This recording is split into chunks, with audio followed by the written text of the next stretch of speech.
Dito mag-unboxing tayo ng Bolt X marbles. So yan, tingnan nyo po, mabuti yan. So dito talaga po, ang butit, ang ganda. Yan ang balilig natin. Pero dito nga naman made in the Philippines siya. So yan, expiration date niya September 2025. Nutrition facts, net weight 24 pieces na by 28 grams na. Ay, control na ng egg. Yan, credit ulit po namin na 24 pieces. Ayan po. Yan, bubuksan na po natin. Nakakang tao na ba? Bubuksan na po natin yun na po. Ang milk cakes. Ayan. Hatiin po natin siya. Ayan po. Ayan na po. Ayan.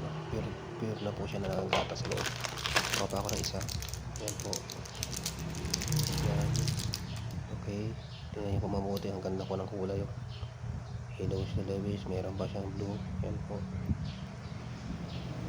At tingnan nyo po mabuti.